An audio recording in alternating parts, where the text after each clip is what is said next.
Would you introduce yourself? Tell us your name and DOC number, please. Bruce Bosley, Senior, 367962.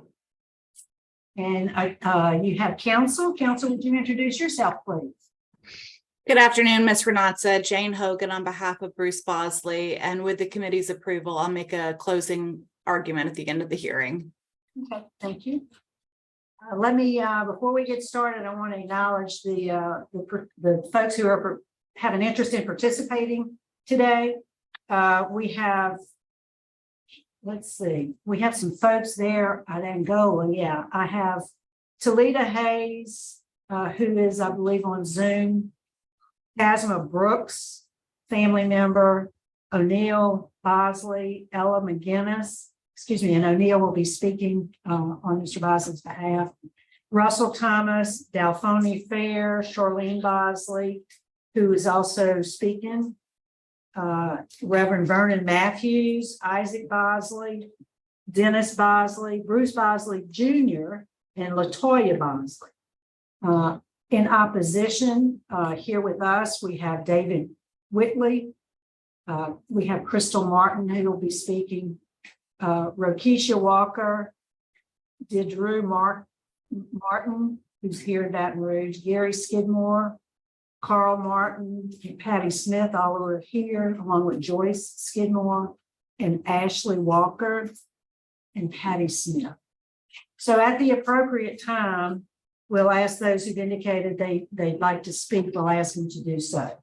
First, Mr. Bosley, I'm going to read some identifying information into the record. Then I'm going to turn it over to Mr. Marabella. Your case has been assigned to him.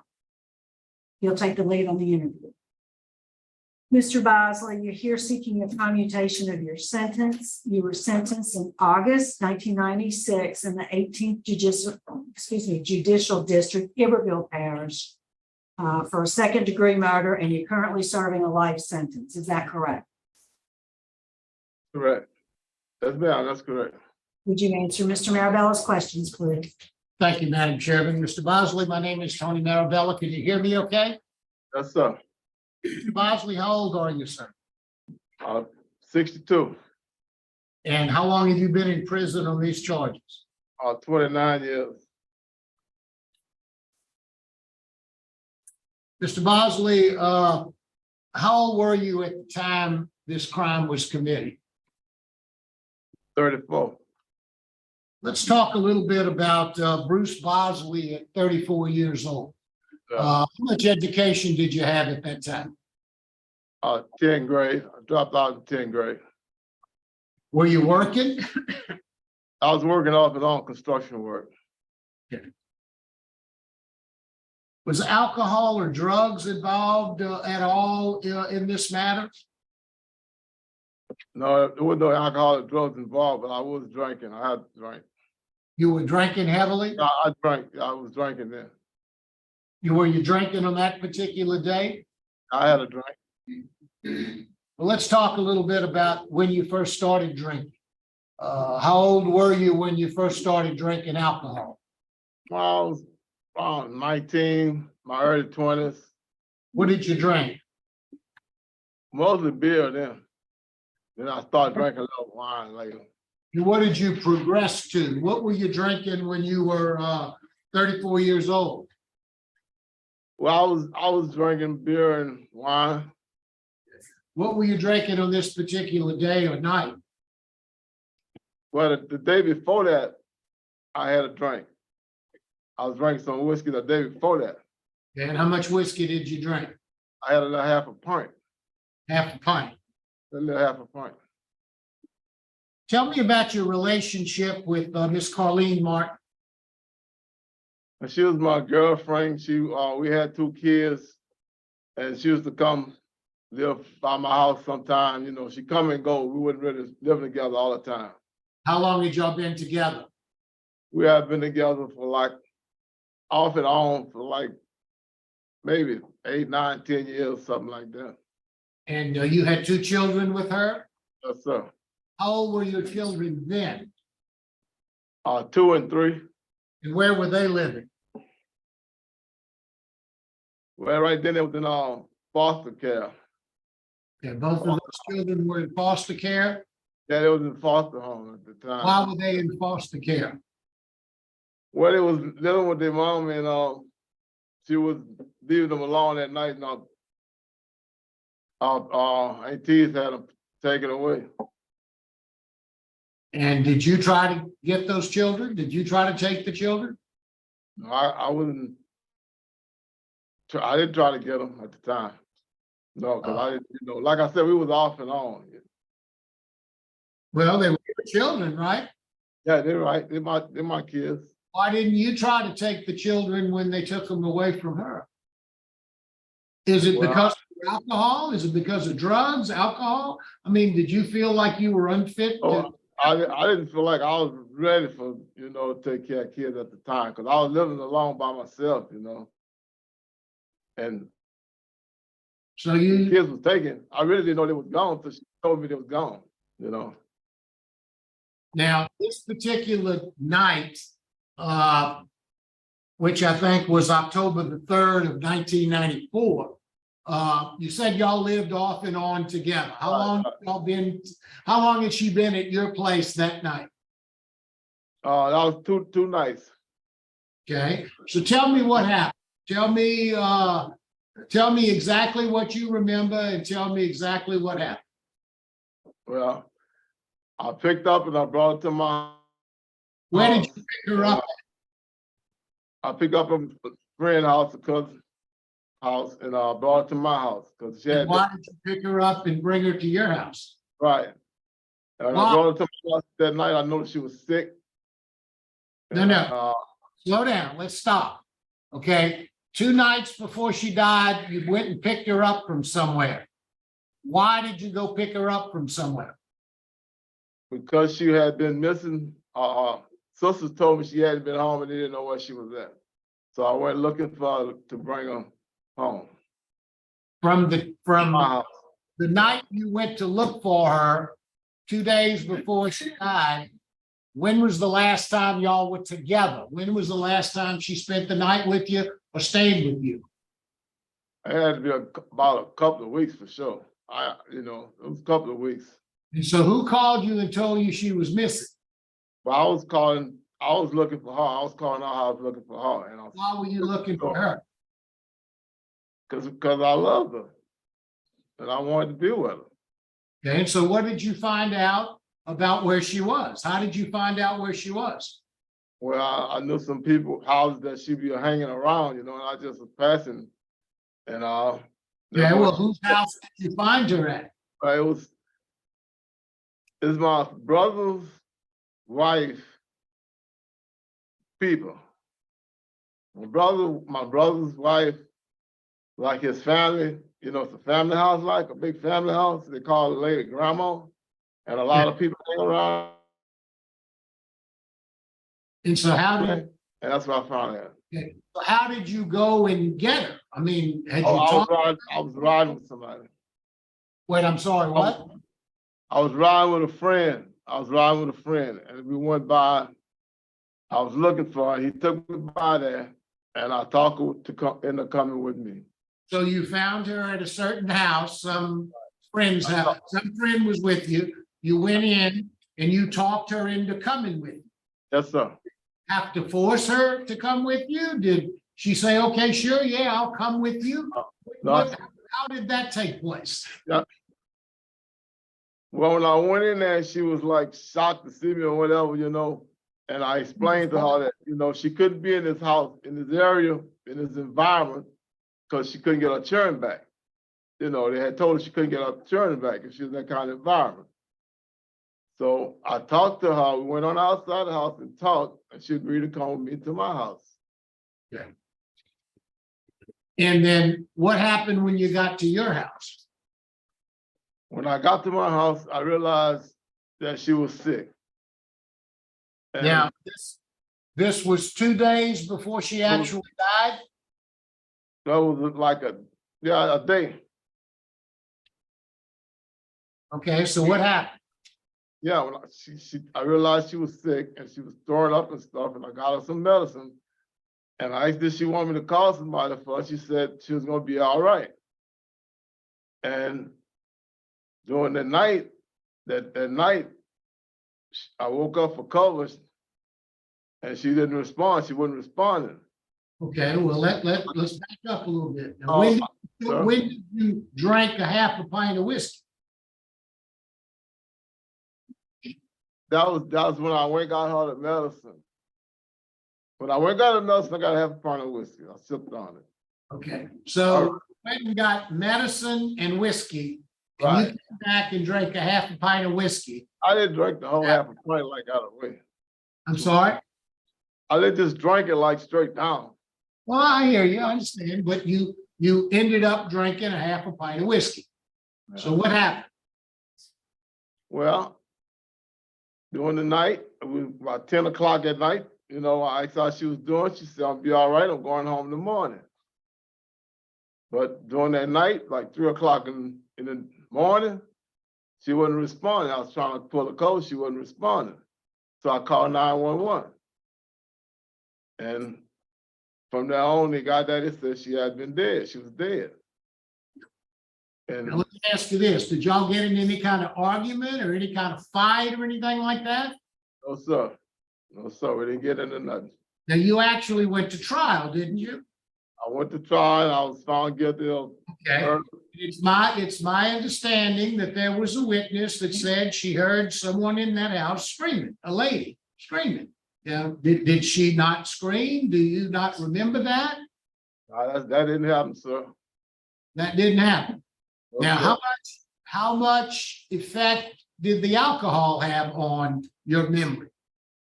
It didn't have no effect on it. You know, that was early in the day, like when I drank that. I mean, I didn't have no effect.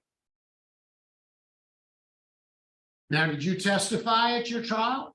No, sir. You didn't, No, sir.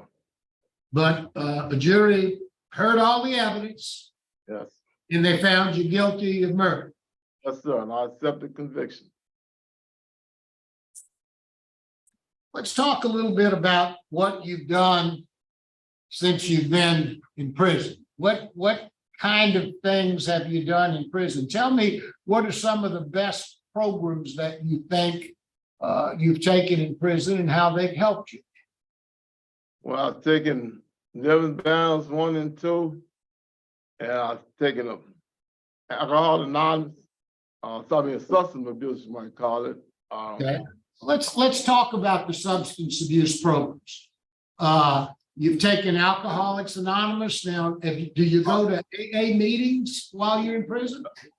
Well, I went to all these classes and they let me know that once an alcoholic will always be an alcoholic and it's a day-to-day process. So I'm willing to attend some meetings on the outside if I'm released.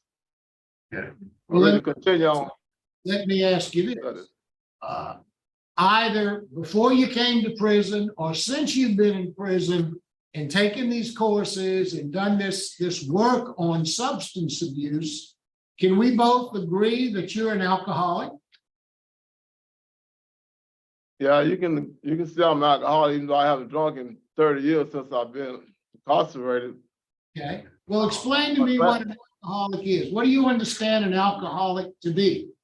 Alcoholic, a person that been drinking and, every day you have to, it's a day-to-day thing, it's a day-to-day process. You can't just say you're not alcoholic and you're drinking, so you need help, How often were you drinking back then when you had that half a pint? You bought a pint of whiskey when you were going to get some medicine for your wife or your girlfriend. So tell me how often you were drinking back then. Well, I might, maybe, I wasn't drinking real heavy, but maybe 2 or 3 times a week, I might get drunk, What have you learned about your alcoholism? Well, I learned one thing that, you gotta always try to stay in your right mind and stay focused, you can't let it take control of your body or nothing like that. Now, if you were successful today and ultimately got released back out in society, how would you be able to assure me and this board that you won't be drinking anymore. No, I haven't drunk in 30 years and I don't intend on drinking. I do understand that, but I think a minute ago, we both agreed that you were an alcoholic. Right, exactly. But like I So said, when I get on the outside, I'm against the support groups. if you get on the outside, what? I said, if I'm able to go back in public, I want to attend some support groups to help me to continue on to be strong. Okay, what sort of support groups are we talking about? Well, like maybe meetings, all kind of meetings or whatever. Anything they have out there that can help me to mold me back, to be the person that I'm supposed to be on the outside. Let's talk a little bit about anger. You took some anger management classes. Do you or did you at some point have an anger issue? I think I had an anger issue when I first got married and I was younger. Talk to me about that. What were your issues? Well, I just didn't know how to control myself at times. Sometimes I just. What you do when you couldn't control yourself? Huh? What would you do? How would you act out when you couldn't control? Well, I might push somebody or something like that, grab on them or something, like that,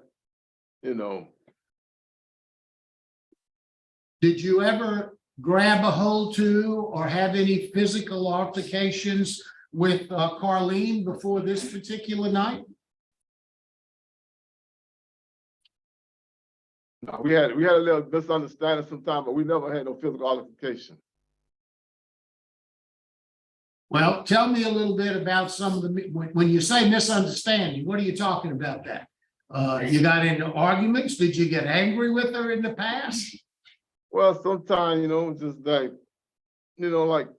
she want to go places and do things, or I want to go places and do things or whatever, and, it's just like, we was like, well, I don't know how to put it, but anyway, a lot of time I just wanted her to try to be right, and I'm trying to be right, but she just wanted to go and go away. What would you and she do? What would you do when y'all got in an argument and you got angry? I didn't do nothing. I just let her go. I learned my lesson. I just let her go. Well, a minute ago, we both agreed you had an anger problem. What did you do when you got angry with her? Did you ever you said, sometimes I pick up things and throw them. Did you ever do things like that with her? I don't do things like that. I just let it go. I just let it go. I might feel anger or hurt inside, but I just let it go. I just let it go. Go on our way. So she wouldn't live. How did you learn to just let your anger go? Well, I learned that from my first wife. You had a first wife. Did you and your first wife get into arguments and fights? Yes. So I got married, I was young, and we had arguments and misunderstanding, but I learned to control myself. Let me stop you. Did you have physical altercations with your first wife? Well, we had some times where I pushed her a little bit or something. But your position is you never did anything to Carlene. Me and Carlene never fight. We never fight. Now, you were before this board in October 13th of 2015, which was about 8 years ago, I guess, 7.5 years ago. What have you done since then? You were denied back then. What programs have you taken since then? Well, I'm taking CPR classes, and I'm taking Thinking for a Chance right now. I'm in Thinking for a Chance. Are in Thinking for a Change now? How long have you been in Thinking for a Change? For about the last 3 months, I started. About 3 months ago, I started. Yep, and I've been Tell me a little bit about what it's about and what you've gotten out of it. Thank you for a chance. Well, I know one thing, the way you think is have a lot to do with the way you act. So you have to change your way of thinking, to control the way you act. Well, how does that specifically relate to you? Tell me what you understood that to mean for you. Well, it lets me know that I have to control my thinking. And it let me know that, whatever action I do, I have to think and be positive about what I'm doing, make sure that. Tell me how that relates to you and Carlene and why you're in prison. Well, because if I would have been thinking at that time, like I was supposed to be thinking and doing what I was supposed to do, I would have called and got her help and not just rely on her word that she's gonna be all right. And maybe I wouldn't be here. Have you taken any other programs since 2015 when you were denied? Anything other than Thinking for a Change and CPR program? Well, I've been, I go to church regularly, but mostly I've been working around the state, doing a whole lot of work. I've been trustee for over 20 years and I've been traveling on jobs outside the prison. Tell me about the work that you do. Tell me about the work that you do while you've been in prison. Well, I do a lot of carpenter work. I do a lot of concrete work. I build fences and I work at the government mansion and I worked around the flower beds and stuff for the government at the government mansion. And I helped build churches and churches on the street and churches at other institutions. And basically, you work outside of the prison most days? Yes, sir. I work outside, traveling a lot. And I understand that you are a Class A trustee, is that correct? Yes, sir. 20 years. Yes, sir. Class A trustee. 20 years. What clubs have you belonged to while you've been in prison? What sort of things have you done to kind of community service work or things like that? Well, I've been working I do a lot of hobbycraft, woodcraft, and I donate stuff to, charities when they ask for donations and stuff, and pretty active in the church, my fellowship. Were you, I looked through your record, you were a tier walker at one time? Yes, sir. I was a tier walker. I was a hospital worker. I worked at the hospital. How long did you work at the hospital? About 2 or 3 years, something like that. Tell me about that work. Well, I was working with patients, I was helping them eat, feed them and stuff, and clean them and helping them shave and clean up on the ward, working on the ward.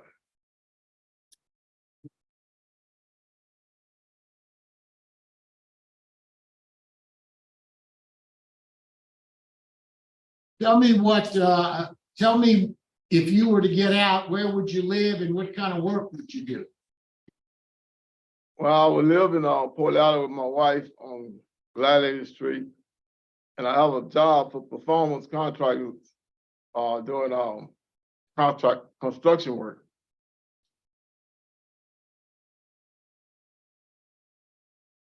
Mr. Bosley, in reviewing the police report, and I understand, I've read your lawyer's briefs, I've read the reports, and I do understand that there's an argument that maybe the expert that was called on your behalf who suggested that maybe your wife or girlfriend had pneumonia, as opposed to Dr. Suarez, who said that there was strangulation. So I do understand that.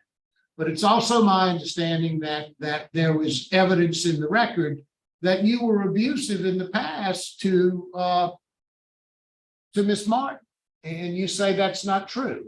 Now, the time today is the day to become honest and let me know exactly what happened.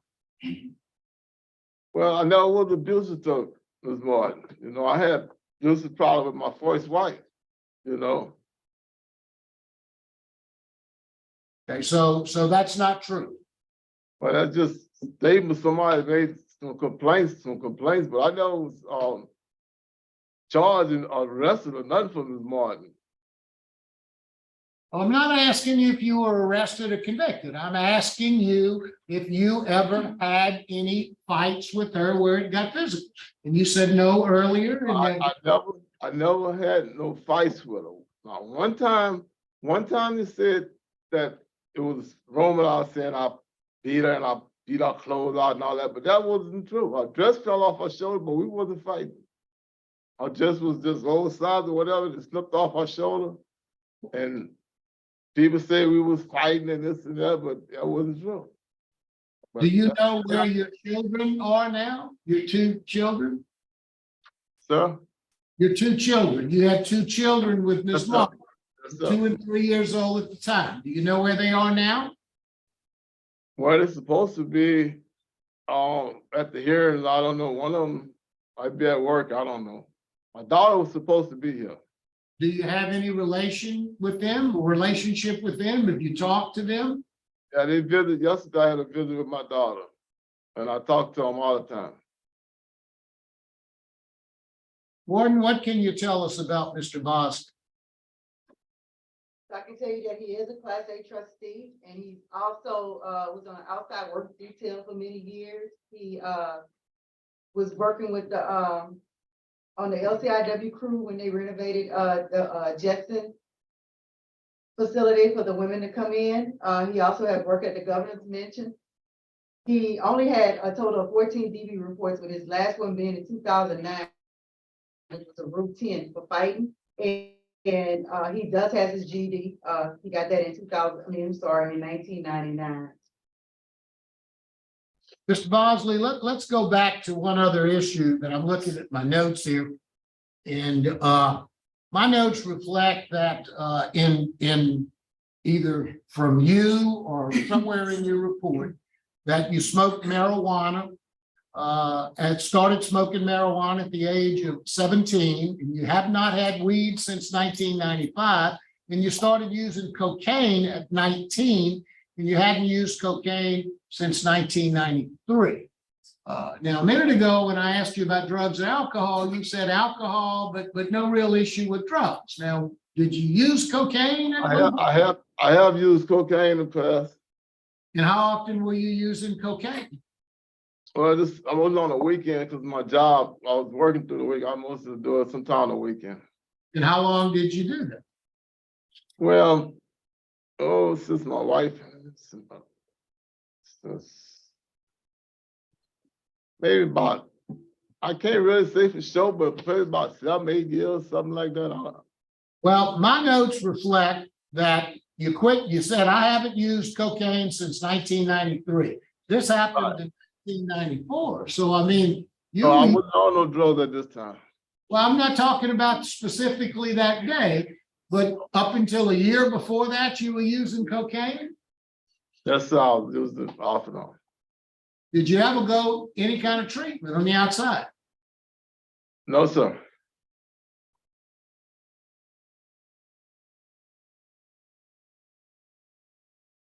No. Okay, that's all the questions I have. Okay, Mr. Bosley, I'm looking at the report. And you say, you know, I'm gonna be just like Judge Marabella. Today, the day to tell the truth. That y'all never had any physical altercations, but on the night that you went get her from that house, they say that y'all fought and you forced her, drug her, and forced her into that van with your friend. I'm aware that they said that, but that's not what happened. You know, now she jumped up, she was shocked to see me like that, you know, and I talked to her and we went outside. We went outside and talked. People supposed to go outside. We went outside talking. I asked her to come with me because she was supposed to be there. And she agreed to come with me. She was not drugged. Okay.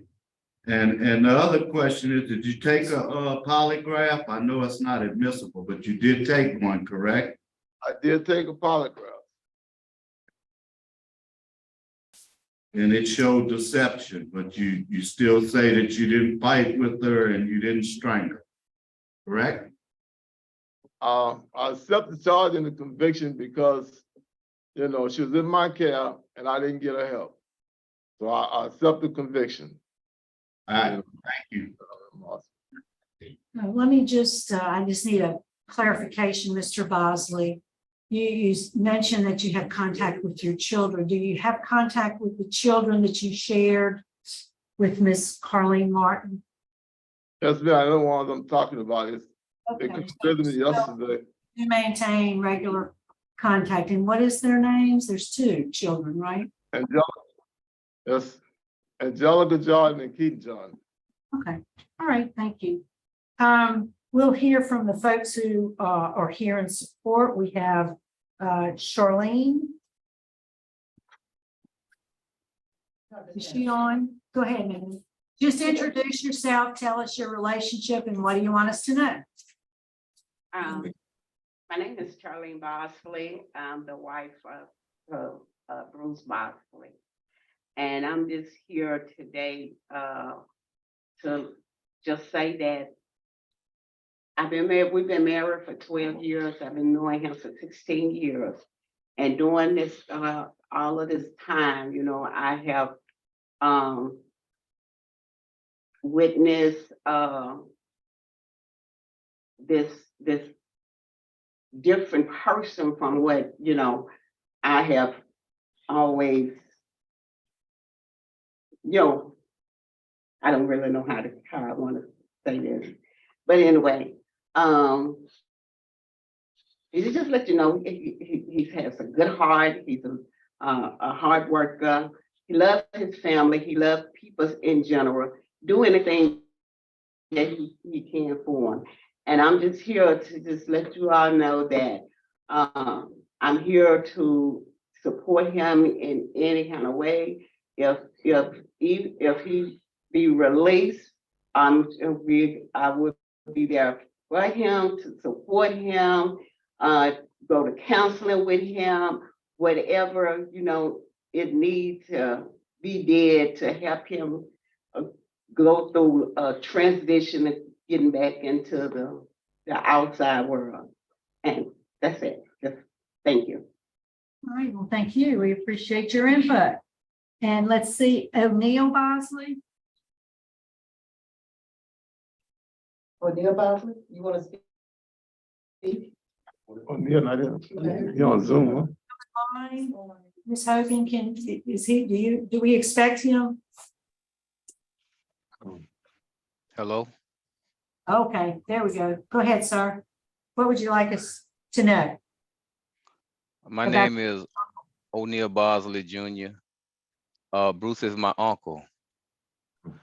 I lived in the house that he moved out of whenever he was incarcerated. My family has a close assembly in that small area, and we all know each other at all times. We always know where the other one is. And in this particular instance, I have information that would prove his innocence that probably won't be respected by the court systems. So all I say is that we love Bruce. And Bruce has a lot of people that has been supporting him with very little funds and very little education. We miss him dearly, and much has changed in the world. And this small pack of people that you see involved with this particular hearing, we're going to do everything that it takes to make sure that Bruce is successful out here in the world. He's a hardworking man. Our family built a lot of the foundations in these chemical plants in Louisiana. Our reputation is impeccable in the contracting world. So I just want to say that I'm going to be personally responsible for his success as his nephew. And I thank you all for this hearing. All right, and thank you for your input. We'll hear now from the opposition. We hear from Patty Smith.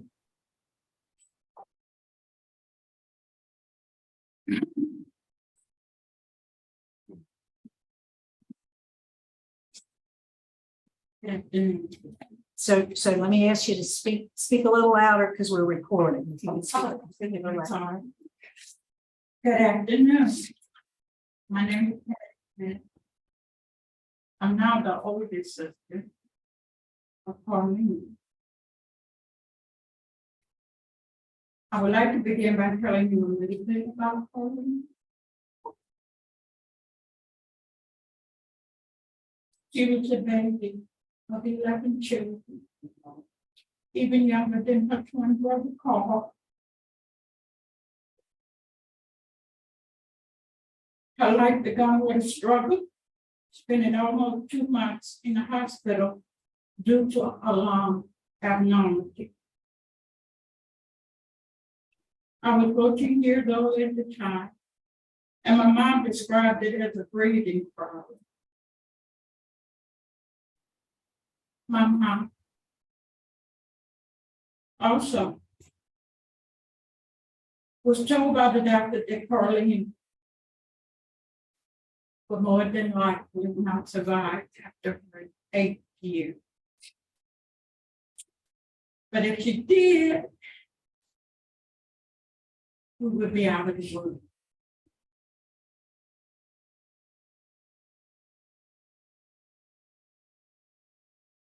By the grace of God, she lived past her 8th year. We couldn't be happier.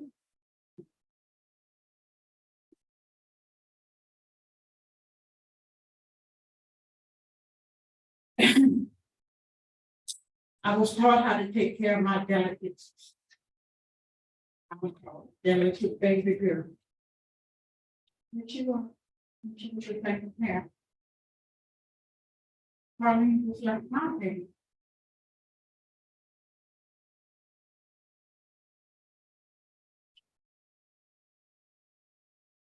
Okay.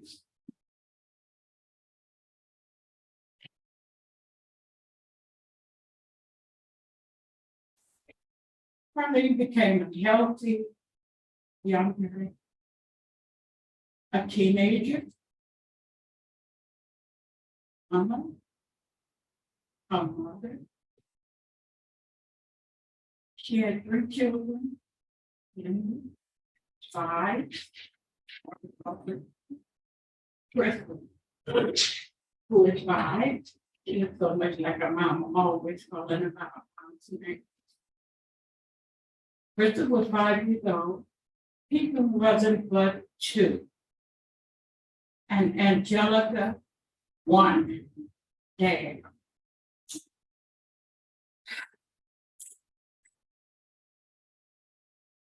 I would have never in a million years thought that she would be the first one to leave. 11, the youngest.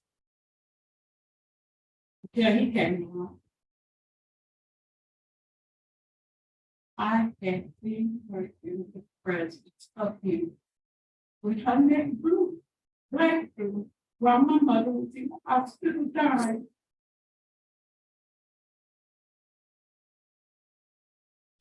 He was with her. I had actually witnessed him twist her arm around till she was on her chest.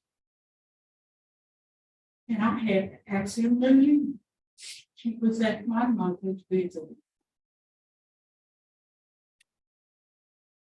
We have all witnessed his abuse. Physical abuse.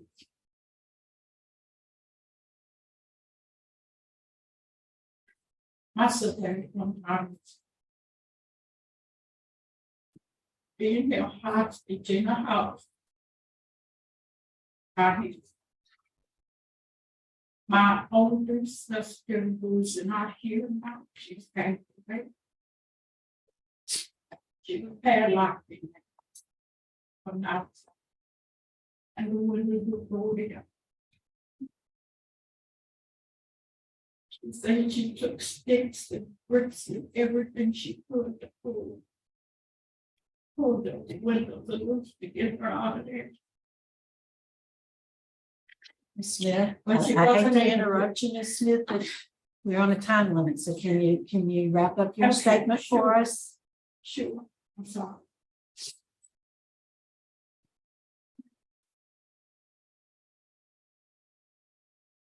When the offender beat my sister naked in the street.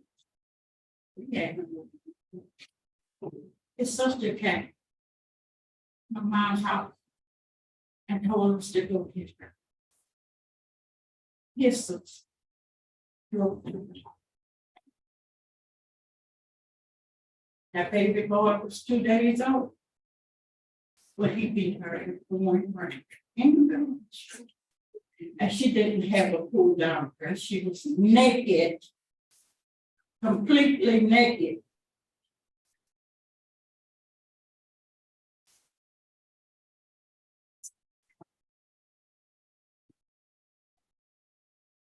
To make my story short, I will say that.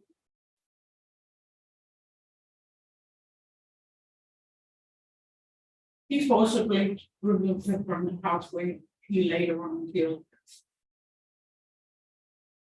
He took her. He pushed her. Back then, they didn't have cell phone. 2 children ran to the car and used the phone to dock the night. And because the sheriff deputy so used to them fighting, he said, "Oh, well, that's them, they always fight." He said he went back. So the deputy back. That was a horrible thing to know. That on the same day that they called for law enforcement, that morning we would be in hope. She was dead that next morning. Yes, ma'am. I don't think he should be allowed to live. I think that the only reason why he's such a good guy right now, there is little achievements. Because he's alive. Must have been not his person. He hurt, broke. One lady was Ms. in the- Smith, we need you to wrap it up. I'm sorry. We do appreciate your input. I don't think that he should be Yes, allowed. ma'am. I don't think he should be allowed. Yes, ma'am. Crystal? Crystal Martin? No. No, okay. All right, that's all we have. Mr. Bosley, I'm here. Crystal, Yes, ma'am. did you want to speak? Yes, ma'am. I just had to gather myself. Okay. Carlene was my mom. And I practically lived at the house with my mom and Bruce. The incident that my aunt brought up about the boards being on the door, I can remember it. I can remember my aunt Linda standing by the door. Excuse me.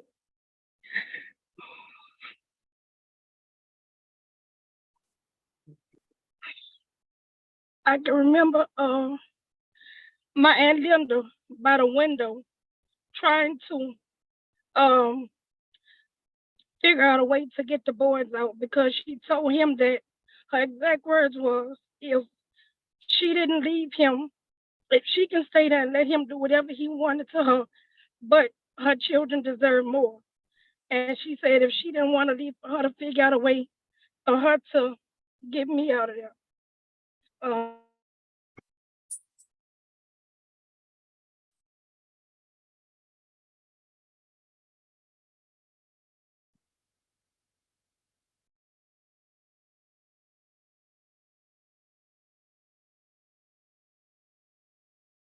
To take care of them up until the point when my aunt, they called and we went to foster care.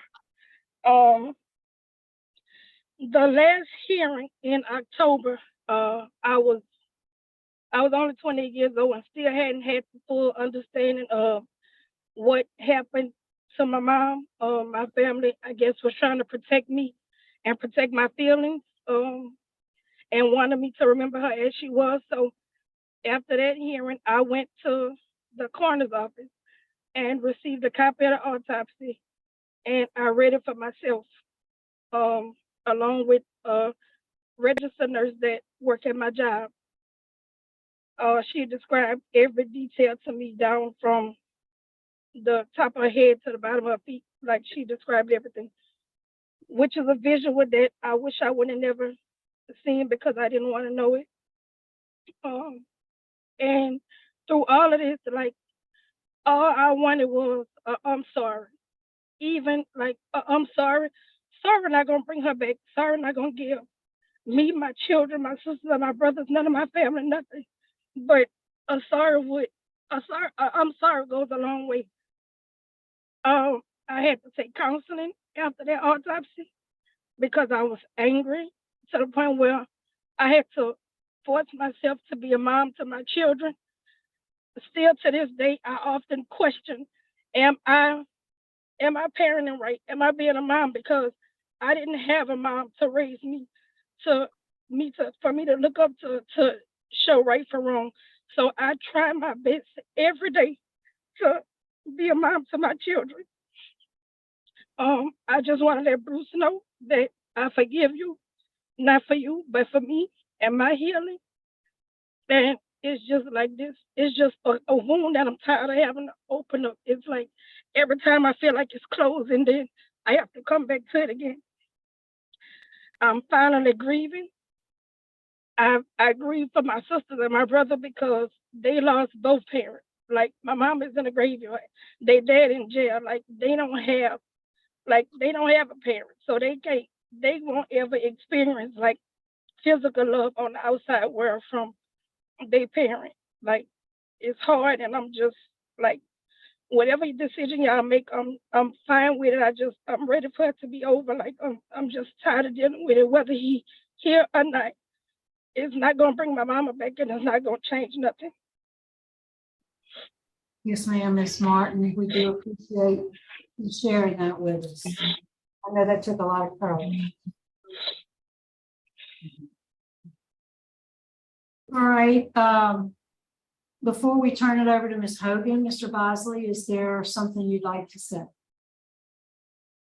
I just like to say, very remorseful for what happened, and I know I was tried and convicted of murder, and I accept the plea because I didn't get her help, and she died in my care. And I want y'all to know that change. I'm not the same person that I used to be. I'm gonna be a better person, and I wanted opportunity to prove myself in society, you know, that I can be helpful and useful on the outside. I want to thank y'all again for this second hearing, and thank my family for their love, support, and prayers, and I'm just remorseful for everything that happened. Thank you. Okay, thank you. Ms. Hogan. Thank you, Ms. Renatza. As Mr. Marabella noted, I did file a brief in support of Mr. Bosley, and I attached a few things. And we are not asking for clemency based on whether Mr. Bosley did or did not do what he has been convicted of. As he stated, he has accepted that he was convicted of second-degree murder. That said, there are some documents that I felt were relevant that I did attach to the brief that I filed, including a statement that was given by Carlene's aunt, acknowledging that she was very sick. She had been vomiting the Friday night before she died Sunday morning. She had been vomiting when Bruce picked her up. He told you that she was very, very sick, had been vomiting, and there was testimony from a defense expert who said that the fluid in her lungs was consistent with pneumonia. There was no sign of a struggle when Bruce himself is the one who called 911. When the investigating officers went over there, there was no sign of a struggle. There was no initial notation of bruising or any indication that anything foul was afoot.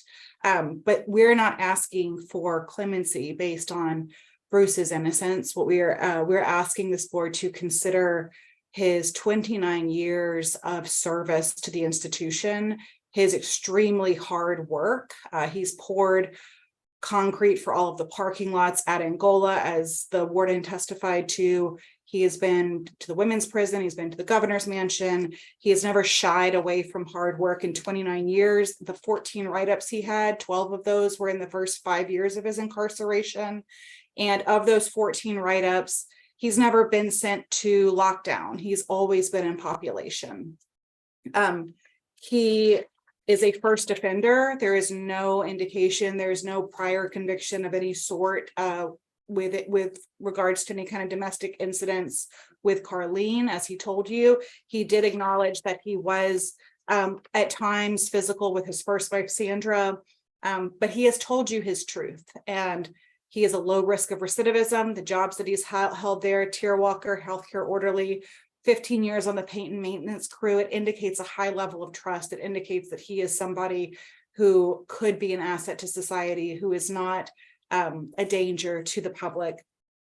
And the courses that he's taken as well, getting his GED in 1999, his carpentry diploma, and as he told you, he's been a Class A trustee for, according to my notes, 15 years without ever losing his status. Mr. Bosley had a hearing in 2016 and he was denied based on opposition. And Mr. Bosley he has maintained his innocence since this happened, and he cannot say that he has done something that he did not do. And so that will never change. But we ask this board to look beyond that and to evaluate 29 years of his hard work, and to note that he has an extremely strong support system. His wife has visited him religiously for 16 years. They've been married for 12. He has a place to live. He has a job waiting for him. He has extensive family, and he shares 2 children with Carlene, both of whom wrote letters of support that were attached to the brief. And both of them say that it was hard enough losing their mother. They also lost their father, and they have maintained a relationship with Bruce throughout the last 29 years. And both of them are in support of his clemency efforts. For all of these reasons, we would ask this board to commute his sentence to a term of years that would allow him to be released with any conditions that are deemed appropriate. Thank you. Thank you. I think we're prepared to vote, Mr. Marabella. Thank you. Mr. Bosley, you know, the last time you were denied, my notes reflect that it was obviously from opposition and other things, but your lack of candor with the board, you know, I'm not sure exactly what that means. I understand and I accept the fact that you know, your position is you didn't do this, but you accept responsibility for it.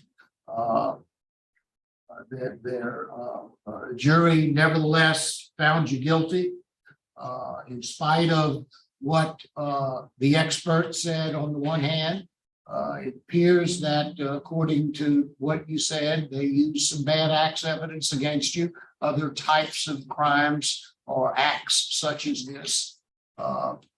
You know, today, you know, I was hoping that you would be perfectly honest with me.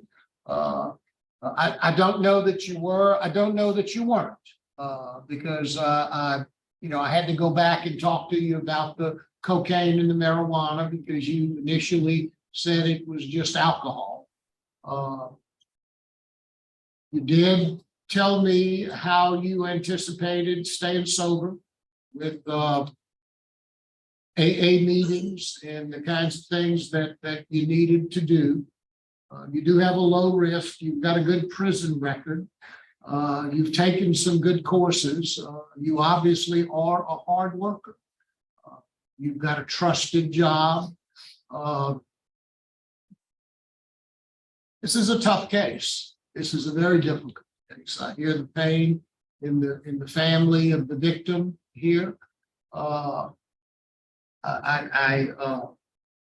Having said all of that, I'm willing to take a chance on it. My vote would be to recommend to the governor that he commute your sentence to 99 years. Based upon what you've accomplished while you've been in prison. So that's Mr. Freeman? It is a very difficult case. I do think there was a total lack of candor. I thank the victim for showing up and speaking today. They're definitely still anguishing and suffering from what has went down. But my vote today is to deny.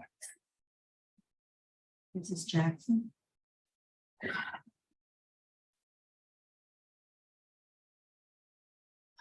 Ms. Bosley, I do believe that there were acts of physical violence against the victim prior to her death.